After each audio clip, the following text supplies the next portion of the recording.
What's up, YouTube? This is Too Raw for TV. All right, so back in 1997 on NBC, NBC had the rights to the NBA at that time. There was an interview, I think it was conducted around the All Star break. Ahmad Rashad interviewed Bill Russell and Wilt Chamberlain. Matter of fact, that interview is on my channel and has almost 1 million hits. But anyway, in this interview, Wilt Chamberlain said something that a lot of people disagree with. Okay? Wilt said that he believed that if he was playing in the 1990s, and it was not to disparage the greatness of the athlete of the 90s, but he felt that if he played in the 1990s, he would have averaged 60 to 70 points a game, which a lot of people felt was just complete, total bullshit. Right? Now, I will say this. Wilt Chamberlain did have a stretch from February 17th, 1962 to March 2nd of 1962, a 9-game stretch where he averaged 60 points and 24 rebounds per game. And there was also a stretch during that same year, I think it was earlier, I think it was like a 8-game stretch or 10-game stretch where he averaged 70 points a game. So it's not totally out of the realm of possibility. I put it to you like this. Shaquille O'Neal, the way that he scored, the physicality, the bumping, using the shoulder, all of those things would have been offensive fouls during the 1960s. He would have fouled out every game by the second quarter if he played in the 1960s. Matter of fact, you might remember when when Shaq began to slow down when he was playing with the Boston Celtics, and the game was beginning to change. What did they start calling on Shaq?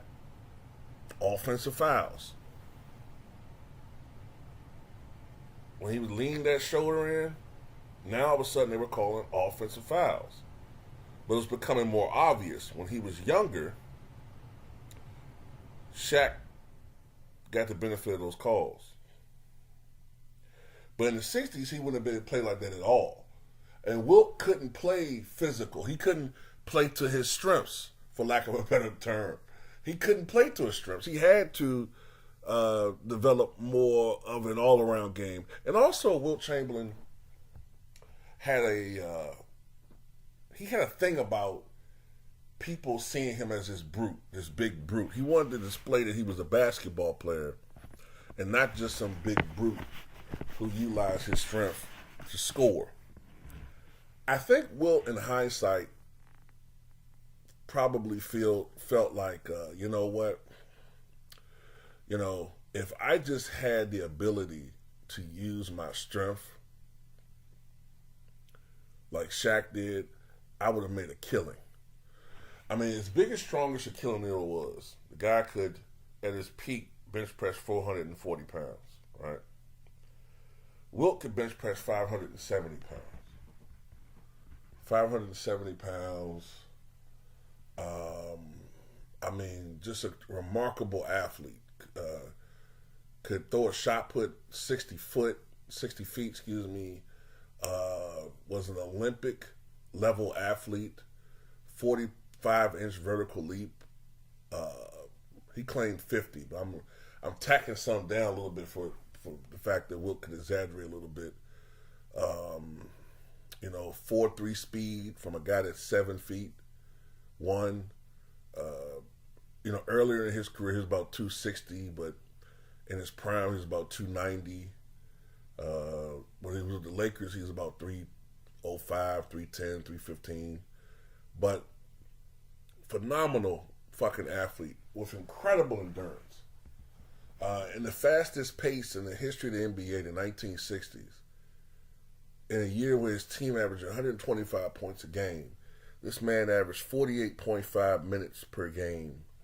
So if you put him in the 90s, which was a slower paced era, he's not going to be as fatigued. If he ever did get fatigued, the man averaged 45 minutes a game. So in essence, what I'm saying is Wilt would have played damn near every minute of every game. He had a tendency not to foul. Now, some people say, well, that was on purpose, but the man never fouled out in an NBA game. It's hard for me to imagine Wilt in a 90s era where he could utilize his strength. He could lean in with his shoulder like Shaq. He could be more physical with his defender and not get called for an offensive foul. Plus, during the 60s, the defensive player could bump, could be right on you, and double hand check. If you notice, if you look at a lot of the footage from the 60s, Wilt would be double teamed, sometimes triple teamed, right? And he would have to position himself and pump fake and pivot to the point where he's right near the basket and then try to go up and dunk. And oftentimes he was fouled while he was doing that. He would have to work harder for his buckets. In the 90s, well, you couldn't do that. You couldn't just consistently have a defender roaming over and double teaming Wilt in the post. You get called for illegal defense. So what I'm saying is, in the 90s, the defender couldn't be all up on you like that, not like in the 60s. You could defend a guy in the 90s, and compared to this era, the defenses were a lot better. But compared to what the defense can get away with in the 60s and mauling and triple teams and all of that, it would have been a lot easier for Wilt. So if Wilt is taking, let's just say he's on a bad team in the 90s, let's say the Clippers. And let's just say Wilt's taking 29 shots a game. Let's just give him 29.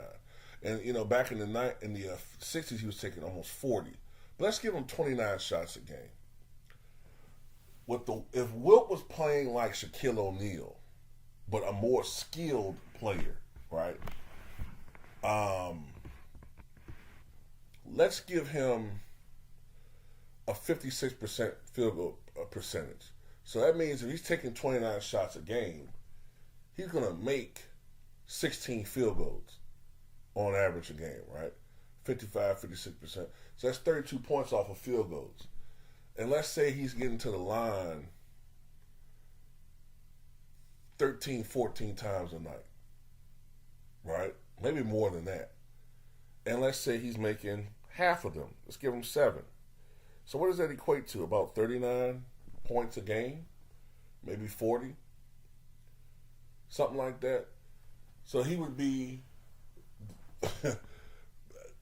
Michael Jordan wouldn't even sniff a scoring title if Wilt was playing in the 1990s. More than likely. He wouldn't sniff a scoring title.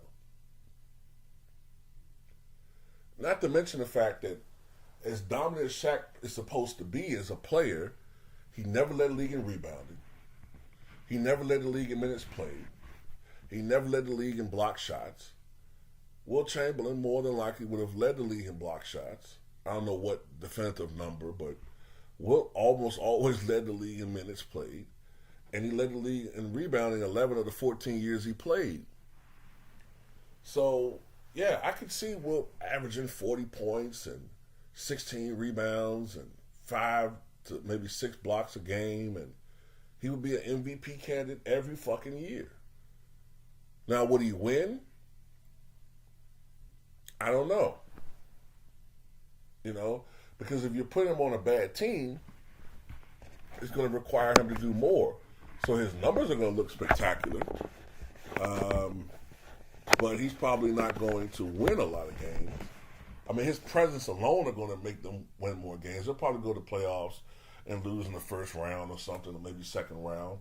But if he was on a great team, then, you know, he's seen Wilt can adjust his game. Wilt can play a more team-orientated game. You know, a guy maybe averaging 20 points and 17 rebounds and 7 assists or something like that back in the 90s.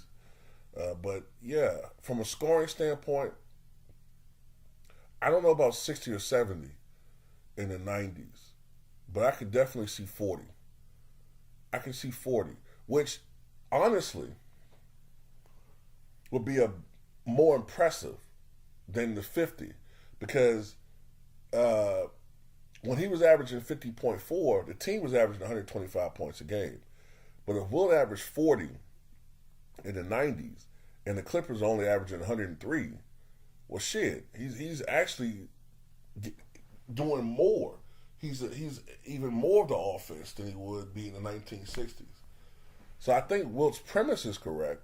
I just think that he has to take into account the fact that the pace was a lot slower in the 1990s, you know, but compared to the 60s. But anyway, that's all I got to say about it. Tell me what you guys think.